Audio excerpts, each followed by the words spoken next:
यहाँहरू सम्पूर्णलाई प्रभु येशू पिताको पवित्र नाउँमा जय मसीह। म प्रकाश आज फेरि यसरी यस च्यानलद्वारा प्रभुको जीवित वचन लिएर आएको छु र परमेश्वरलाई हृदयदेखि नै धन्यवाद कि उहाँले मलाई यो अवसर यो मौका दिनुभएको छ कि म यसरी तपाईहरूको सम्मुख परमेश्वरको वचन बोल्न पाएँ र तपाईहरूलाई आजको यस सन्देशमा स्वागत छ र कृपया सुरुदेखि अन्तिमसम्म जुड्नुहोला। आजको टपिक एकदमै अद्भुत टपिक छ, एकदमै इम्पोर्टेन्ट विषय छ र तपाईहरूलाई फेरि पनि धन्यवाद कि तपाईहरूले यस च्यानललाई सब्सक्राइब र लाइक गर्नुभएको छ ताकि आत्मिक जुन भोजन छ त्यो हरेक विश्वासीहरूले पाउन सकेको होस् र यो सन्देशहरूद्वारा वचनहरूद्वारा परमेश्वरको जीवित जुन वचन छ त्यो त्यसद्वारा आफ्नो आत्मिक जुन जीवन छ त्यसलाई सुधार गरेर एकदमै सही बाटोमा डोर्याउन सकेको होस् र यो भिडियोलाई धेरैभन्दा धेरै सेयर गर्नुहोस् ताकि अरू विश्वासीहरूले पनि आशिष पाउन सकेको होस्।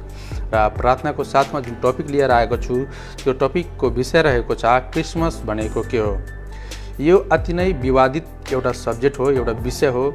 यो संसारमा हामीले देख्न सक्छौँ क्रिसमसलाई लिएर थुप्रै विद्वानहरू, थुप्रै पास्टरहरू, थुप्रै लिडरहरू, थुप्रै अगुवाहरूको फरक त्यस उहाँहरूको विचारहरू छ, थुप्रै विचारहरू छन्।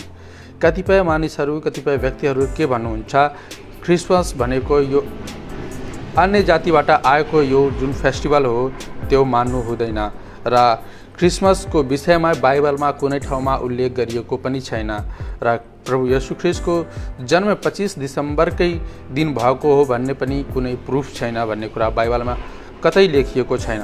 तर यो विषय जुन छ एकदमै विवादित सब्जेक्ट हो र यस विषयमा म केही छोटो जानकारी दिन चाहन्छु, छोटो सन्देश लिएर आएको छु।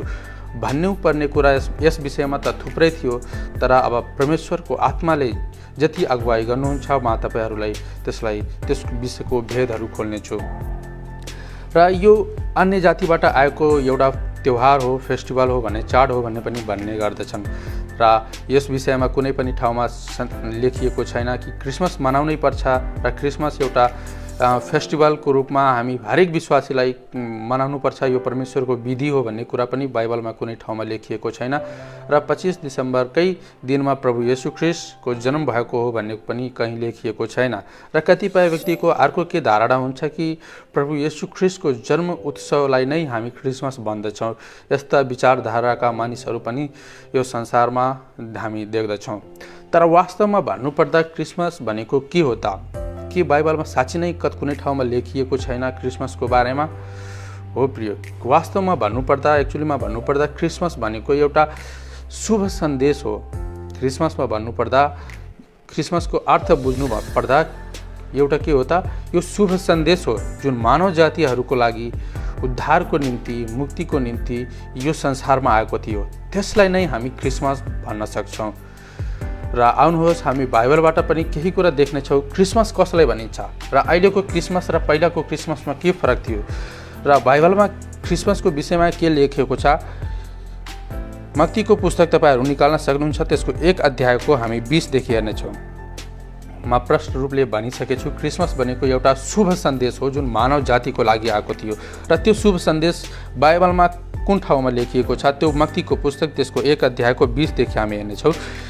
यहाँ के लेखिएको छ, तर जब उनले यी कुरा विचार गर्दै थिए सपनामा परमप्रभुका दूत देखा परे र उनलाई यसो भने, यूसुफ दाउदका छोरो, तिम्रो पत्नी मरियमलाई स्वीकार गर्न नडराऊ, किनभने त्यो तिनको गर्भमा हुनुहुन्छ, उहाँ पवित्र आत्माद्वारा हुनुहुन्छ।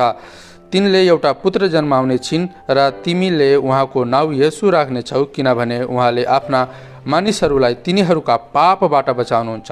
यो स्वर्गदूतले जुन येशूलाई सन्देश सुनाएको थियो त्यही नै क्रिसमस थियो उसको लागि र यो मानव जातिको लागि क्रिसमस थियो। प्रिय हो, त्यो सन्देश नै क्रिसमस हो। यहाँ स्वर्गदूतले येशूलाई के भनेका छन्, त्यो एउटा उहाँले पवित्र आत्माद्वारा गर्भधारण हुने छिन् र उहाँले एउटा पुत्र जन्माउने छिन् र तिमीले उहाँको नाउँ येशू राख्नेछौ, किनभने उहाँले आफ्नो मानिसहरूलाई तिनीहरूका पापबाट बचाउनुहुन्छ। आफ्नो मानिसलाई पापबाट बचाउनुहुन्छ।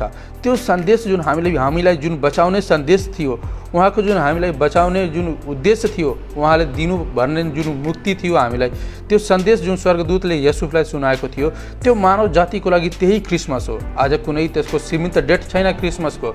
आज क्रिसमस कुनै जरुरी छैन कि हामीले क्रिसमस भनेको डिसेम्बरकै दिनमा मनाउनु पर्छ, यो जाडोको मौसममा मनाउनु पर्छ। जुन दिन एउटा व्यक्ति जुन अविश्वासी छ, एउटा जुन अन्य जाति छ, जुन दिन त्यसले सुसमाचार सुनेको छ, त्यो सुसमाचार सुनेर त्यसमाथि विश्वास गरेको छ र प्रभु येशू ख्रीष्ट यो संसारमा आउनुभयो, उहाँ मारिनुभयो, गाडिनुभयो मेरो पापको लागि र उहाँ तेस्रो दिन बौरी उठ्नुभयो, यो सन्देशमा जुन दिन त्यो व्यक्तिले विश्वास गर्छ पूर्ण रूपमा, त्यही दिन त्यसको लागि क्रिसमस हो। प्रिय हो, त्यसको कुनै डेटहरू छैन।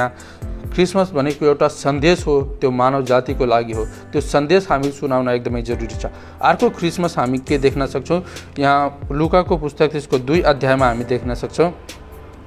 लुकाको पुस्तक त्यसको 2 अध्यायको हामी 8मा हेर्छौँ। यहाँ गोठालाहरू के गरिरहेका थिए त, यहाँ गोठालाको विषयमा लेखिएको छ। त्यही इलाकामा गोठालाहरू थिए जसले चौरमा बसेर राति आफ्नो बगालको रखवाली गर्थे। प्रभुका एकजना स्वर्गदूत तिनीहरू कहाँ देखा परे र परमप्रभुको तेज तिनीहरूका वरिपरि चम्कियो अनि तिनीहरू साह्रै डराए। तब स्वर्गदूतले तिनीहरूलाई भने, नडराऊ, किनभने हेर म तिमीहरूलाई बडो आनन्दको सुसमाचार सुनाउँछु। बडो आनन्दको सुसमाचार सुनाउँछु भनेको यहाँ स्वर्गदूतले के भनेको छ, बडो आनन्दको सुसमाचार सुनाउँदछु जो सबै मानिसका निम्ति हुनेछ, जुन सबै मानिसका निम्ति हुनेछ। यहाँ स्वर्गदूतले एउटा आनन्दको सुसमाचार सुनाउँदछ र त्यो सबै मानिसको लागि, कुनै एउटा सीमित जातिको लागि होइन, कुनै एउटा सीमित धर्मको लागि होइन, यो जो सबै मानिसहरूको निम्ति हुनेछ।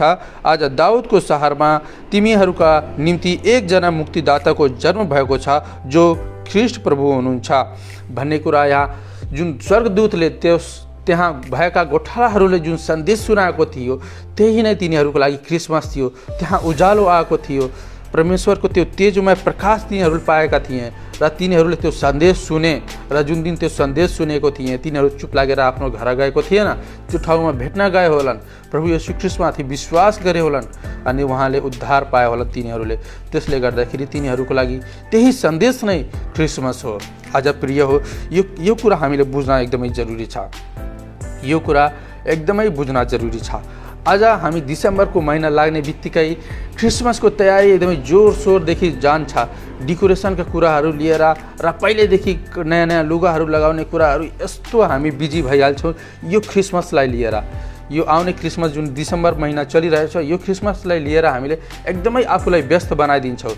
तर एउटा अर्को पनि क्रिसमस छ भन्ने कुरा हामीले के गर्छौँ त, बिर्सिहाल्छौँ। हो प्रिय, 2टा क्रिसमस छ, हामीले बुझ्न सक्छौँ। 2टा क्रिसमस छ। एउटा पहिलो क्रिसमस जुन हामी मनाइरहेका छौँ डिसेम्बर महिनाको, यो पहिलो क्रिसमस हो र फेरि प्रभु येशू ख्रीष्ट जब यो संसारमा फेरि आउनुहुन्छ त्यो हाम्रो लागि दोस्रो क्रिसमस हो। र हामीले यो पहिलो क्रिसमसको तयारी यति जोरसोरले गर्दछौँ कि हामी यो कुरा बिर्सिहाल्छौँ कि हाम्रो दोस्रो क्रिसमस पनि छ। र दोस्रो क्रिसमस र पहिलो क्रिसमसमा धेरै फरक छ प्रिय हो। पहिलो क्रिसमसमा प्रभु येशू ख्रीष्ट बालक भएर मानवको रूप लिएर यो संसारमा मानिसहरूको उद्धारको निम्ति, मुक्तिको निम्ति र पाप क्षमाको निम्ति यो संसारमा आउनुभएको थियो। र दोस्रो क्रिसमस जुन छ, उहाँ के गर्नुभएको थियो त, राजा भएर आउनुहुनेछ, फेरि राजा भएर आउनुहुनेछ र उहाँले शासन गर्न, न्याय गर्न र राज्य गर्नको निम्ति यो संसारमा आउनुहुन्छ। र हामीले तयारी भनेको दोस्रो क्रिसमसको लागि तयारी गर्नुपर्छ प्रिय हो। यदि हामी पहिलो क्रिसमसमा बढी जोड दिएर हामीले यदि पहिलो क्रिसमसमा मात्रै हामी फोकस गरिरहेका छौँ भने निश्चय नै हामीले गलत गरिरहेका छौँ। तर हामीले के गर्नुपर्छ त, दोस्रो क्रिसमसको पनि तयारी गर्नुपर्छ। हामीले दोस्रो क्रिसमसको पनि तयारी गर्नुपर्छ। तर अहिलेको मण्डलीहरूमा, अहिलेको विश्वासीहरूमा, अहिलेको चर्चहरूमा हामीले के देख्न सक्छौँ त, डान्सहरू देख्न सक्छौँ र केरलहरू देख्न सक्छौँ, गिफ्ट एक्सचेन्जिङका कुराहरू, डेकोरेसनका कुराहरू, एक्समास ट्रीहरूका कुराहरू र सेन्टा क्लजका कुराहरू र पार्टीहरू के यही के क्रिसमस भनेको यही हो, डान्स केरल गिफ्ट एक्सचेन्जिङ र डेकोरेसन र क्रिसमस ट्रीहरू सेन्टा क्लजहरूका जुन त्यो टोपीहरू मोजाहरू हुन्छ त्यो र पार्टीहरू के क्रिसमस भनेको यही हो त? होइन प्रिय, यो क्रिसमस होइन। क्रिसमस भनेको एउटा सन्देश हो। क्रिसमसको दिन हामीले के गर्नुपर्छ त? प्रभु येशू ख्रीष्टको विषयमा हामीले के गर्नुपर्छ त? अन्य जातिहरूलाई प्रचार गर्नुपर्छ। यो हो क्रिसमस, न कि पार्टी, न कि सेन्टा क्लज, न ट्री, न डेकोरेसन, न गिफ्ट एक्सचेन्जिङ, न केरल र डान्स। यो सबै क्रिसमस होइन प्रिय हो। यो सबै म कहिले पनि मान्न सक्दैन र प्रभु पनि मान्नुहुन्न। एउटा कुरा अझै वचनबाट हामी हेर्नेछौँ। कोरिन्थीको पुस्तक तपाईँहरू निकाल्न सक्नुहुन्छ। त्यसमा प्रष्ट रूपमा के भनेको छ? पहिलो कोरिन्थीको पुस्तक त्यसको 10 अध्यायको 31 मा के लेखिएको छ? यसकारण चाहे तिमीहरू खाओ अथवा पियौ वा तिमीहरू जेसुकै गर, परमेश्वरका महिमाको निम्ति गर। महिमाको निम्ति गर। यहाँ परमेश्वरको महिमाको निम्ति गर। हामीले के गर्नुपर्छ त? के हामीले गरेको जुन क्रिसमस छ त्यसमा प्रभुको महिमा भएको छ त? हामीले खास गरेर यो सन्देश जुन स्वर्गदूतहरूले त्यो गोठालाहरूलाई, युसुफलाई र त्यो 3टा ज्योतिषीहरूलाई जुन सन्देश तिनीहरूलाई त्यो स्वर्गदूतहरूले त्यो सन्देश सुनाएका थिए, त्यही सन्देश हामीले अन्य जातिहरूमा गएर पनि त्यो सन्देश हामीले के गर्नुपर्छ त? सुनाउन एकदमै जरुरी छ। र त्यही सुनाएर नै हामीले त्यो क्रिसमस मनाउनुपर्छ, न कि हामीले डान्स गरेर, पार्टी गरेर, केरलहरू गरेर, गिफ्ट एक्सचेन्जिङ गरेर र डेकोरेसनहरू गरेर। त्यसमा के हुन्छ त? हामीले जुन इन्कम हुन्छ हामीसँग, हामी मण्डलीहरूसँग, त्यो इन्कम भनेको जुन पाएका जुन भेटीहरू हुन्छ, जुन इन्कमहरू हुन्छ त्यो हामीले सही उपयोग गरेका छैनौँ। त्यसलाई हामीले सही उपयोग गर्न एकदमै जरुरी छ। सही तरिकाले हामीले त्यसलाई प्रयोग गर्न जरुरी छ र हामीले दोस्रो क्रिसमसको पनि तयारी गर्न एकदमै जरुरी छ प्रिय। तर हामीले क्रिसमसलाई गलत तरिकाले, गलत दृष्टिकोणले हामी देख्दछौँ र त्यही गलत दृष्टिकोणले हामीले के गर्छौँ त? गलत गरिरहेका छौँ। अहिलेको सन्दर्भमा विश्वासीहरूमा धेरै कन्फ्युजनहरू आएको छ यो क्रिसमसलाई लिएर। तर वास्तवमा क्रिसमस भन्नुको अर्थ के हो त? एउटा शुभ सन्देश हो, जुन सन्देश हामीले हरेक विश्वासीहरूलाई सुनाउन जरुरी छ। आज यो कुरामा हामी एकदमै ध्यान दिनुपर्छ प्रिय हो। आज हामीले के गरिरहेका छौँ आफूलाई जाँच्नुपर्छ। हाम्रो मण्डलीहरूमा के हुँदैछ, हाम्रो चर्चहरूमा के हुँदैछ र हाम्रो लिडरहरू, अगुवाहरू के गरिराख्नु भएको छ त्यो कुरामा ध्यान दिनुपर्छ र त्यो कुराहरूलाई के गर्नुपर्छ त? हामीले सुधार्न एकदमै जरुरी छ। के यो प्रभुको महिमाको निम्ति भइरहेको छ कि छैन भन्ने कुरा पनि हामीले देख्न जरुरी छ। र दोस्रो क्रिसमसको पनि हामीले तयारी गर्नुपर्छ। पहिलो क्रिसमसमा हामी यति बिजी भइहाल्छौँ, यति व्यस्त भइहाल्छौँ कि हामीले दोस्रो क्रिसमस छ भन्ने कुरा पनि हामीले त्यसलाई के गर्छौँ त? इग्नोर गर्छौँ। त्यसलाई हामीले केही कुरा ध्यानै दिँदैनौँ। त्यसले गर्दाखेरि हामीले दोस्रो क्रिसमसको पनि एकदमै तयारी गर्न जरुरी छ। प्रिय हो। क्रिसमस भनेको एउटा सन्देश हो। यो सन्देश हामीले अरू जातिहरूमा पनि भन्न एकदमै जरुरी छ। यो क्रिसमस हो प्रिय हो। त्यसले गर्दाखेरि आज यो कुरामा छोटकरीमा तपाईँहरूको समूह लिएर आएको छु र आशा गर्दछु आजको यो सन्देश जुन छ तपाईँहरूले बुझ्नु भएको छ र एकदमै राम्रोसँग बुझ्नु भएको छ। यदि बुझ्नु भएको छ भने यो सन्देशलाई धेरैभन्दा धेरै सेयर गर्नुहोस् ताकि एउटा क्रिसमसको जुन सही अर्थ छ त्यो हरेक विश्वासीले जान्न सकेको होस्, बुझ्न सकेको होस् र अरूलाई पनि बुझाउन सकेको होस् प्रिय हो। आजको सन्देशमा यही छोटो सन्देश यहीँ राख्छु र म बिदा लिन्छु। हस् त तबसम्मको लागि बिदा लिन्छु। हस् त जय मसीह। God bless you.